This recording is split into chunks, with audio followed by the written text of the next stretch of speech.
So, hello everybody. This is Lisa from Job Coach Germany, and welcome back to my channel. As you can see, I'm not here on my own today. I have the pleasure to interview Seth. And Seth has his YouTube channel that is called Weltbürger Wanderlust.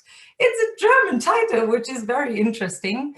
And first of all, I would obviously like to introduce Seth to you all so that you all know why I'm interviewing Seth. Obviously, most of you who have been following me for quite some time are interested in moving to Germany, or you are already in Germany and are looking for a job. And I would like to ask Seth a couple of questions about his experience that he has had moving from the United States to Germany. And as I can say from the videos that I've seen from him, is that there have been several reasons why he is or was motivated to move to Germany. And let me tell you this, Seth was so brave to move in the midst of a pandemic to Germany. And that is, I think that's so courageous, and I admire you for that. But Seth, can you maybe tell us a little bit why? Why did you choose Germany? Why did you want to come here? And why do you live Absolutely. here now? Absolutely. Yeah. Thank you for having me on. I appreciate it. I moved here. So a little background. I lived here before. I lived here from 2000 to 2004 when I was in the military, when I was in the Air Force, and I fell in love with it. The culture, the weather. Even though it's -6 degrees outside right now, it's just a great place to live. I love it. It's so centrally located that you can travel anywhere you want to go relatively quickly, and so I've always loved living here. And then it's been forever. It was almost 20 years ago, or 16 years ago, I guess 17 years ago now, that I left, and I've been thinking about wanting to come back ever since, or at least come back to Europe. And I finally, I guess Corona, as terrible as it has been for everybody, and I'm a firm believer of finding silver linings when you can get them. Um, it motivated me to actually do something about, instead of just saying I want to move here, to actually do something about it. And so I moved here I only moved here in September of 2020, and I'm here in Bayreuth at the university, and I'm in a master's program at the University of Bayreuth. Mhm. Okay, so and the master's program that you're doing at the university in Bayreuth, what is that about? Well, it's a history. It's a joint program with the history and economics department. It's a economic history master's. I was a history major in college, and then I went to law school in the States. So I have my bachelor's of arts in history, and then my JD, my Juris Doctorate in law from the University of Arkansas. And then so it's a economic history master's that I'm working on, and then gotta figure out my future from that point. Yeah, but that's all right. That's brilliant. I Thank mean, you. the thing that I saw in one of your videos was a sentence that overwhelmed me, because so many people always say, if you don't like it where you are, just move and go Right. and leave it. And you did. So I did. Yeah. that's just incredible. It's really, because obviously, do you have any friends already in Germany, or did you have friends from your previous time in the Air Force? I mean, no, not anyone living here now. And I've always been kind of, excuse my nose, I've always been kind of I don't mind solo travel and that kind of thing. I'm an introvert, so but then I am also, I can meet people relatively easy, and I'm just kind of like, not, yeah, I didn't know anybody here, and that yeah. So I didn't think about the scariness of that, but No, you okay. know, But yeah. then the reason why you chose that city in Germany was because of the study program that you chose. Correct. I would have gone anywhere that I'd gotten in. I applied to another program in Regensburg, But I wasn't for whatever reason, I wasn't accepted to that program. So yeah, You and got into university. That's so yeah, I was brilliant. like, well, I'm gonna go to Bayreuth. That's I had never perfect. heard of it before. Yeah, but it's a beautiful place, and it's especially with living in Bavaria, Yeah. you have the most incredible place where you can live and go to the mountains or just stay in the cities, and they are so beautiful, the towns there. I don't know whether I told you, but I live in the northern part of Germany, which is called Magdeburg. It's between Berlin and Hanover, and mainly the countryside is very flat here, so we don't Yeah. have any mountains. But now we also have a lot of snow. And I know. I'm sorry, I didn't mean to. I was gonna that, say I know somebody in an economics program up there at Magdeburg. I got a friend up there. Yeah. that's brilliant. Yeah. Yeah. So so you already probably know a little bit and how A far little it is bit. away. And Yeah. so when you first thought about moving to Germany, so when your plans got a little bit more real, how long did it take you to prepare moving to Germany?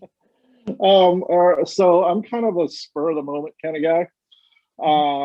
So when Corona started, I mean, when it really became a thing, we went to lockdown probably later than most people because the Yeah. US. And it was probably March. And so we went into lockdown, and I kind of like I had been a lawyer for 12 years, and I hated it. I hated it for probably 11 of the 12 years. And so I was like, well, this is an opportunity to do something different. But what do I want to do? And I had no idea what I wanted to do, and I was stuck at home, couldn't go anywhere. Mm. And so I just started doing research. I was like, well, you know, back when I decided to go to law school, like I said, I'd been a history major, and I basically had two paths, three. I teach, I get like a master's or a teaching certificate, and I teach like in the U.S. like a high school level history course. Okay. I didn't really want to do that, or I go to grad school, Mhm. get a master's, a PhD in history, go that direction, Mhm. or I go to law school. I mean, those are basically the three options I had, and I wanted to make money, so I chose to go to law school, and so I did that. I lost my train. Oh, and then yeah, but so when the Corona happened, I realized I didn't want to do this anymore. So I Mm. started researching, and then um, I was like, why not go down the other path? Like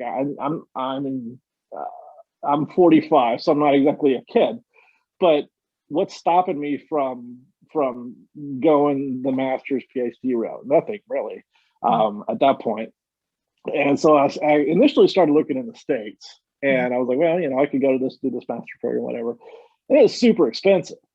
And I'm like, I don't need more student debt on top of the student debt I have. So I was like, well, what about, and then I don't know how I came across that. I found out that tuition is basically paid for here. Mm. I don't know how I don't know how I found that out, but when I heard that, I was like, well, this is what I've got to do. So it was March, April, probably April, May, sometime around there that I finally made the decision, and I applied. I basically applied to. I only applied to two programs. There Mhm. was maybe three that still had like application deadlines Mhm. that hadn't passed. So that's kind of what drove me. And Yeah. I'd never really considered economics before. I'm amazingly glad I did now because it's awesome. But but yeah, so I was like, well, so I decided basically in April or May to Mhm. move, and then I moved in September. So Yeah. you So know, so half a year. Yeah. So I guess yeah, that's typical, but I mean, it's a quick decision because you yeah, moved across the Atlantic Ocean. But yeah, still, it's incredible to see your process of your thoughts, and then from actually deciding, and then okay, now I have that goal, and then these are the steps yeah. that I need to take. And well, that also means that you started your studies program right during the pandemic. And how is that working out now? Are your lectures online? Yeah, we started. We started in November. November like 6th, I think was the first day. Mhm. Usually we start in October. the Yeah, term right. starts in October. They started a month later. Yeah. And yeah, everything is online, which is not ideal. Mm. So, but it is what it is. So I'm hoping well, I don't know that they've made a decision about next term yet, but I'm hoping at some point next term we'll be live because, it is kind of, I mean, it's obviously it's hard to get to know people when you're doing Zoom meetings, Yes. So, but yeah, it's where everything's online, Yeah. except for we have exams coming up starting in 2 weeks, Okay. and one exam is in person. I guess Oh. they exempted exams. You can do exams in person, and then two are online. Yeah. So, Okay. yeah, Yeah, so that's what I heard because my brother just started studying here a master's program in Magdeburg as well.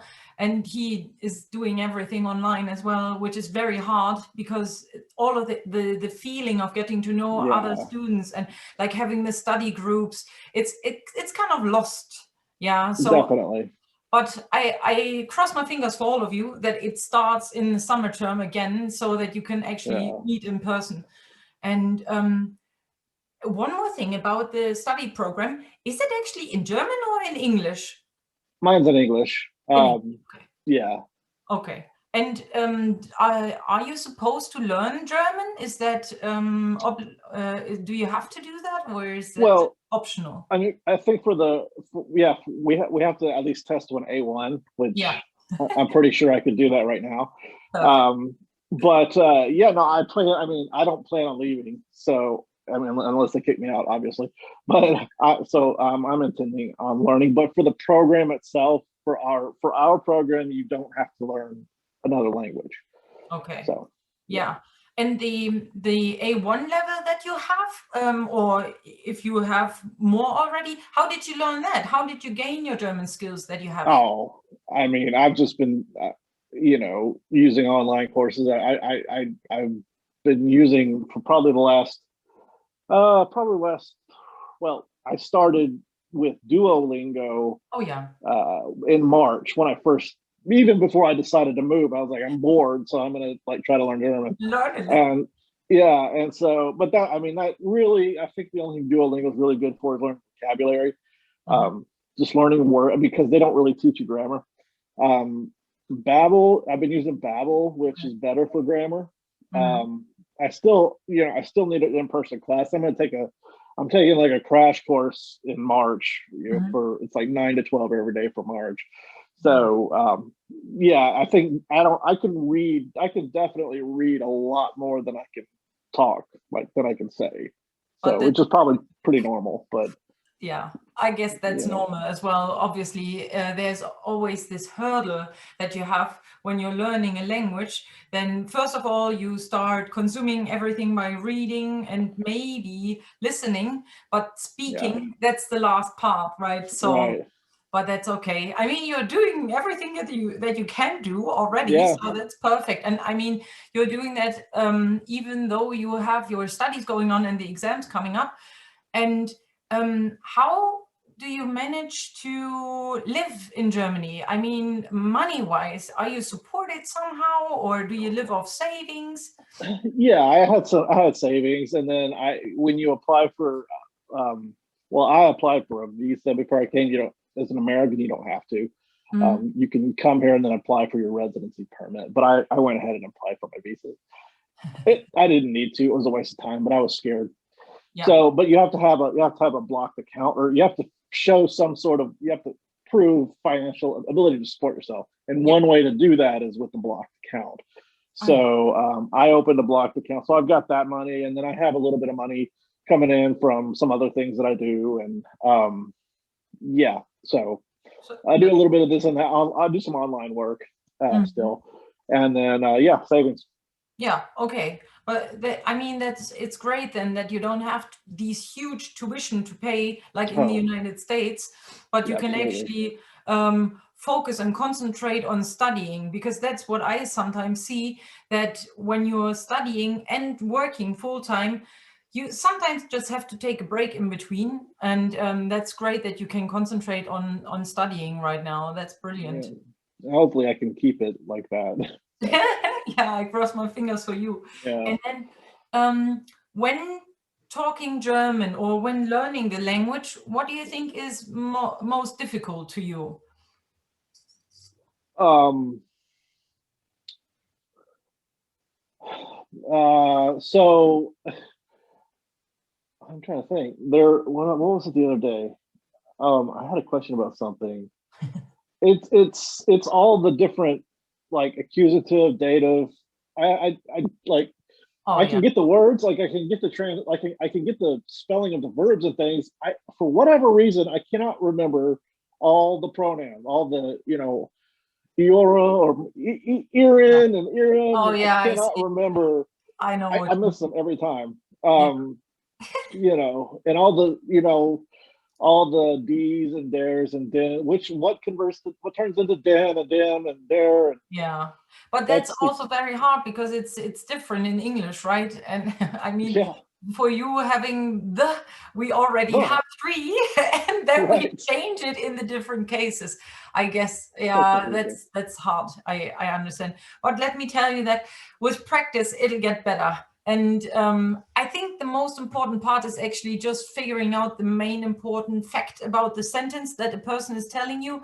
And as long as you're at the bakery or somewhere where you're buying stuff, I think you can still get it from the context, right?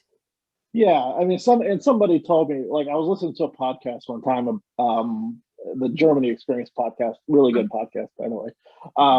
He had a guy on from England, and he was talking about, I think he was probably like a C1, and he said German people speak German horribly, but That's they speak it. I mean, American English people speak English terribly too. It's not a thing. It's just, but they speak it with the confidence of a native speaker, yeah, and with idiot like we do too. I mean, if I say something, you're not translating, or not necessarily you, but someone else who's a native English speaker yeah, isn't translating what I'm saying. They understand from context what I'm saying.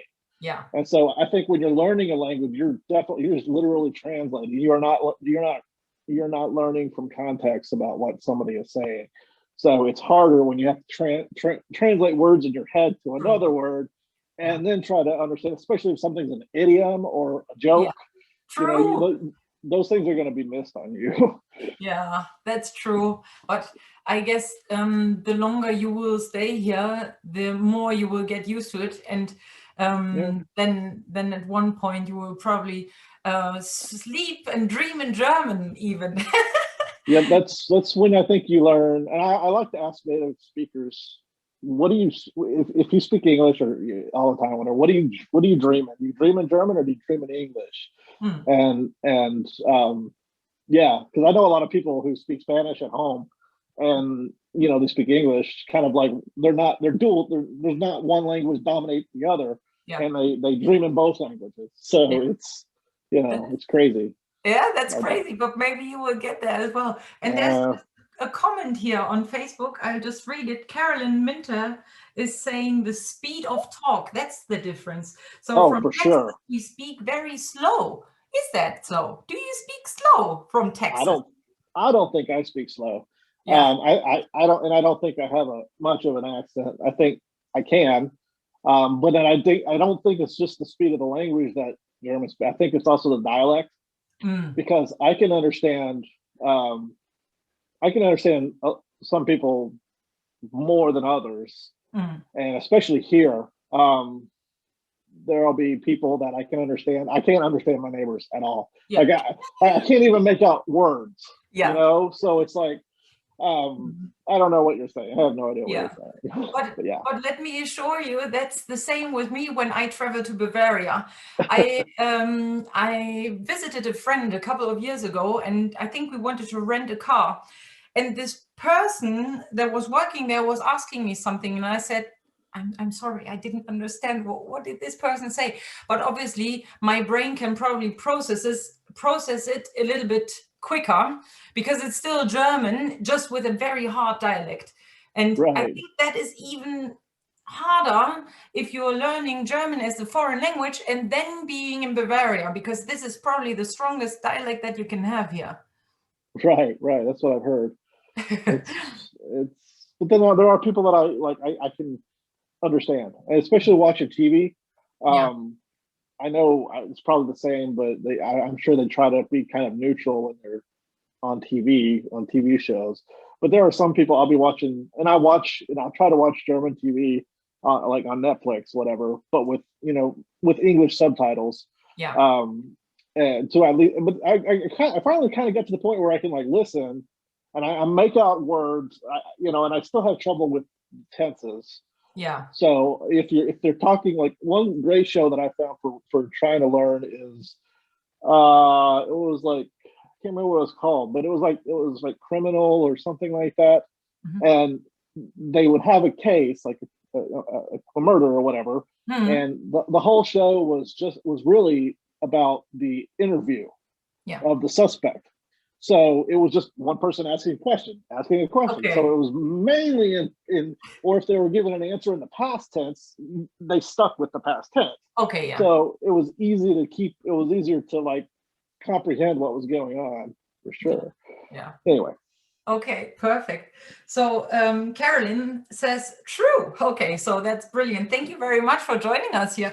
And there are some other people watching here. Petra says hi. It's great that you're all here and joining in. If you have any questions, then feel free to join us here and ask away.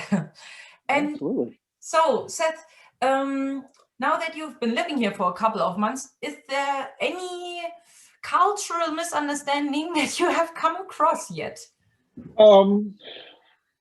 Cultural. Well, things are just, when you're here, especially if you're here with the military, I feel like you have a safety net. Yeah. You don't really have to worry about immigration and even going to the store. If you don't want to, you can just go on base. Oh, yeah. So it was kind of like you're kind of an expat light, I think. But when you're here, everything is just a little bit harder, because you have to figure out, okay, well, how do I buy a phone? Like, okay, so if I want to get a phone contract, well, I can't get a phone contract without this Meldebestätigung, I don't think. And so then I'm like, well, I got to go get that. So how do I get that? And then I'm like, well, okay, I got that. Now what do I have to? So it's just, everything is just a little bit harder. Yeah. Yeah, so I guess that's really it. It's just, everything's just a little bit, it just takes a little bit more time trying to figure out how to do things. Nobody's there to spoon feed you and to tell you how to do things. Yeah. So yeah. That's why I said that you are very brave for doing that. And when you are talking or meeting the people that are living around you, like your neighbors and so on, are they very kind or very reserved? So I had an interesting, all right. So I had an interesting way to meet my downstairs neighbor a couple weeks ago, probably about 3 weeks ago. So if anyone here watches my channel, on your channel, they know that my shower is in my kitchen, which is weird. Yeah, so weird. And so one day I went to take a shower. You have to turn it on, and it has to heat up. It takes forever. It takes like 25 minutes for it to get warm, and it's not ideal. But beggars can't be choosers. Yeah. So I turned on the water, and you have to turn on an electric pump to pump the water out. Well, I forgot to turn on the pump. And so I flooded my kitchen. And after like 10 minutes, I left it was running, and I flooded my kitchen, and it went through my kitchen down into my downstairs neighbors, and it like went through their ceiling. The ceiling collapsed. Oh. So I was like, oh God. So that was a wonderful way to meet my neighbors. I have insurance, obviously. So I think everything is, getting taken care of. But yeah, then they didn't speak English. So trying to communicate, we had another person come down, which we were talking, and the housemeister came, and we finally figured it out. I was like, accidents happen when you have a shower in the kitchen and it's not made for that. It's not waterproofed for that. Things are going to happen.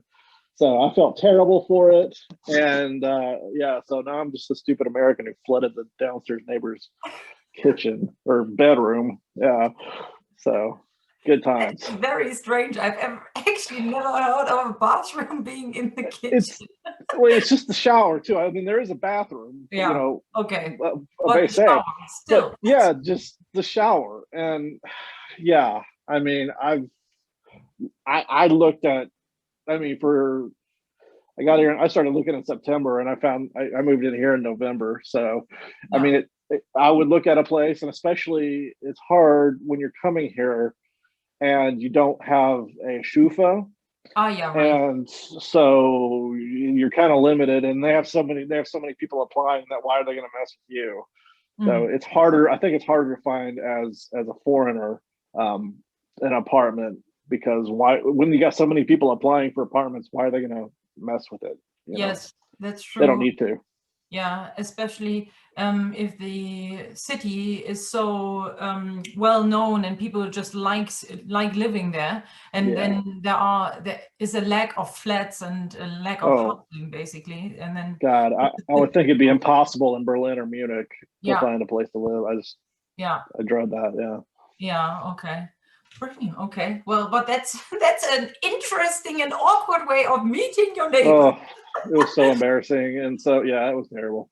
It was Okay, like a Friday night too. It was a Friday night, and no, yeah, it was just good times. okay.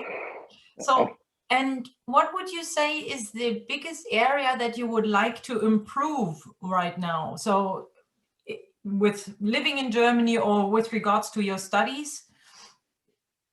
Just want to learn the language as soon as possible, as Yeah. quickly as possible. I think that'll make life a lot easier. Mm. So that's probably, I mean, it's hard with Corona. And I can't say I would love Corona to go away, because I think we all want that to happen. But yeah, I guess just learning the language as quickly as possible. So it's a little bit easier to get along. Yeah, that's true. And also, obviously, then you can go outside and actually try to practice your German as well. Yeah, and get a job, eventually, Yeah, all that good stuff. So yeah, that's true. yeah. And what advice would you give a person that is thinking about moving to Germany? Um, just do it, man. Like, it's it's hard, and especially now you have to have, with the immigration, um, with the what am I trying to say? You can't come into the country without a reason. Yeah. It's hard right now. I probably would have come with like a freelancer visa or something if I could have, and then maybe worried about school later. But Yeah. it's, I mean, you're not going to regret it if you do it, and if you do regret it, you can go home. So yeah, I don't regret it, and I guess yeah, just start looking now, because I want to say summer term. If you're looking to go to college, summer term, I think the deadline's usually like in June, probably in the May maybe. So now's a good time to do it. Have your money. Know that you have to have a blocked account or some other way to prove you can afford to live here, a job offer or something like that. Better than that. But yeah, don't be afraid of not being able to communicate, because a lot of people speak English. Most everybody that you'll come across speaks English, at least in a professional setting or in customer service a lot of times. So just don't be afraid because you don't know the language, that you won't be able to get along. Yeah. You'll figure it out. Yeah, that's true. You will figure it out. There's always a way if you just want it, right? Oh yeah, absolutely. And so everybody that is just watching, I can just tell you all, be as brave as Seth. He just or did stupid. it. I don't know which one it is. A little bit of both, probably. And well, Seth, it was really, really nice talking to you. Yeah. Now, if everybody that has been watching and following us, oh, there is somebody else just saying something. With higher risks come high rewards. Oh yeah, what a nice saying. Yep. That's true. Thank you very much, Jeff. And Yep. so if they want to learn more about you, where can they find you? Where can they watch your videos? You can, I obviously can't, go to Weltbürger Wanderlust is my channel. I am on Instagram, same name, Weltbürger Wanderlust. I have a Facebook page, same name. Um, I can give you my email address if you want. It's like, I can't write it, but it's sethstreetphotos@gmail.com. If somebody wants to email me, yeah. So I'm on WhatsApp, same email address. So whatever. I'm willing to talk to anybody anytime, usually between up until like 11 o'clock at night, because I'm old, I go to sleep. But yeah, Weltbürger Wanderlust is my channel. I usually post videos. I post on Sundays. I'll post a video, normal video. Then Tuesdays and Thursdays, Tuesdays and Fridays, I usually do reaction videos to music songs, because I'm trying to. That's one way for me to learn, is listening to music, and so I'm listening to a lot of German music and reacting to those. So yeah. That's perfect. Thank you so much. And I will I have the link of your YouTube channel in the video description already. But if anybody wants to know more, I will just share all of the other links of you in the comments later on. And perfect. Caroline is asking, can I join? Caroline, if you can tell us, what do you want to join? You can join, obviously, Seth's channel. That's no problem. But feel free to ask. I know Caroline. Ask again what. Oh, okay. And Jeff also says, find him with me at the beer garden when it opens. Oh, that sounds interesting.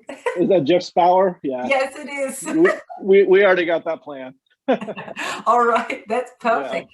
Yeah. And I haven't met any of them, but I've gotten to know these people through Facebook groups and things like that. So I think I know Carolyn too.